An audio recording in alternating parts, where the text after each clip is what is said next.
Ondan başlamaq istəyirəm. Deməli, fikir verirsiniz, guys. İlk olaraq, mətin nə haqqdadır, guys? Mətin adına mütləq şəkildə fikir verməliyik. Videoların araşdırması haqqındadır, düzdürmü, guys? Birinci sualımızla başlaya bilərik, guys? Birinci sualımız nədir? Deməli, bizim iki cür açar söz taktikamız var idi ki, biz ikisindən də istifadə edirdik. Bura hamının bildiyi keyword və çoxların bilmədiyi clue word taktikası. Düzdürmü, guys? Clue word nədir, guys? Bizə fərqli gələn nələr, guys?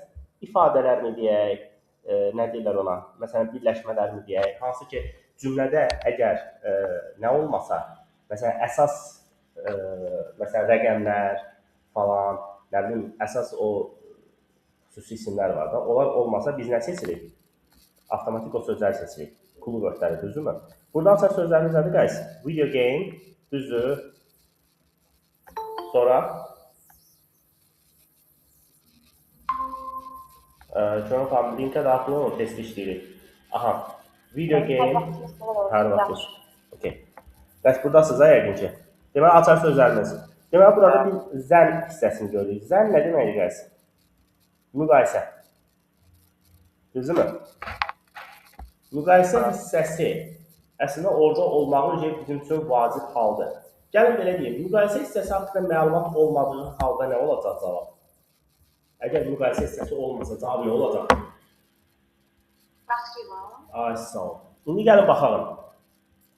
Açar sözlərlə gedirəm. Birinci sual. Okay. Birinci sualda elə burada ikinci cümlədə 2006-cı il hissəsində preschool children hissəsi var. Burada bunun digər ölkələrlə müqayisəsini göstərir. Hansı ki biz necə deyim, görmürük ki, onu digər ölkələrlə müqayisə eləsin. Düzdür müqayisə? Müqayisə yoxdur. Və müqayisə olmadığına görə cavab nə olur?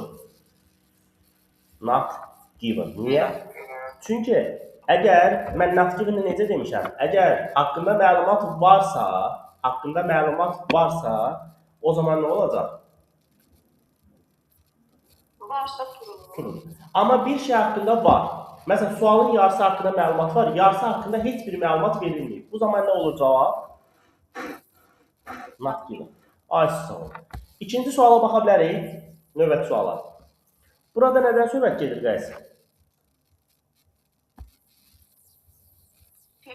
Faizdən də o video oyunları istifadə edənlərin faizi. Proportion, preschool children burada vacib hissədir. Burada likely nə deməkdir, guys? Bax, həmişə deyirəm, elva ifadələridir, yəni zərflərdir, sifətlərdir, bunlara fikir verin. Bunlar həmişə cümlənin mənasını belə dəyişə bilər. İhtimal ki, qalxmağını göstərir, düzdürmü, guys? Biz də sırayla gəlirik. Və. Növbəti hissədə given cümləsi var, görürsünüz də bu hissəni. Burada mən belə bir hissə görürəm, we predict hissəsi var, görürsünüz o söz cümləni. We predict. Orada preschoollardan söhbət edir, düzdürmü? Və video gameslərdən söhbət eləyir. Və burada əsas bir məsələ var ki, burada deyir we predict that. We predict nə deməkdir? Qabaqcadan məlumat verir, gözləyir. Aysa, sinonimdir də likely ilə, düzdürmü? Yəni, sinonim kimi gətirə bilərik də, düzdürmü? Yəni, ehtimal edirik ki, bunların hissəsi qalxır, increasing var, düzdürmü? Burada da deyir ki, ehtimal ki, qalxır. Deməli, cavab nə olacaq? Avtomatik. True. Sualları yavaş-yavaş, etap. O bir sözüm var, həmişə deyirəm tələbələrə. Yəni, necə deyim, çox da ciddiyə almayaraq işləyin. Elə bilin ki, qabağınızda bir sadə bir şeydir, sadəcə siz onu məhv eləməyə hazırlaşırsınız. Tamam mı? Növbəti hissəyə baxaq. Növbəti hissədə nədən söhbət gedir, guys?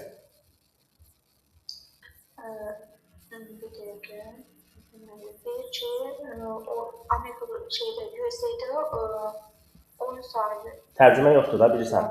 Bizdə bir tərcümə yoxdur da, biz tərcüməsi işləyirik da. Parents açar sözümüz. USA, equipment, gaming equipment. Deməli, burada növbəti hissədə gaming equipment-i görürük. Düzdür, guys, also cümləsində. Düzdürmü? Sağ olun. Design much older target audience. İndi bunu sizə buraxıram. Bunun cavabı nə olacaq? bildirəcəksiniz. Tamam mı?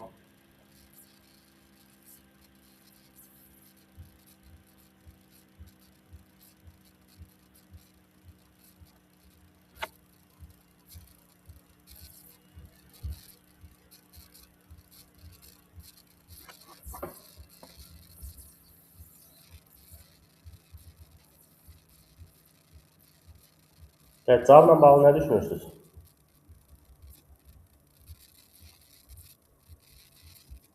Məncə trudur.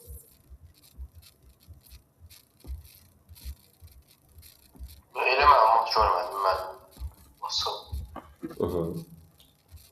Məsələn, hansı məlumatı görə bilmədin Cavidan? Bu parents deyir, şeydir, allow edir, uşaqlar oynasın deyə uşaqlar. Bəli. Düzdür. Burada harda onların icazəsi ilə bağlı məlumat verib bilərsən. Var elə bir şey? Xeyr. Xeyr, ona görə cavab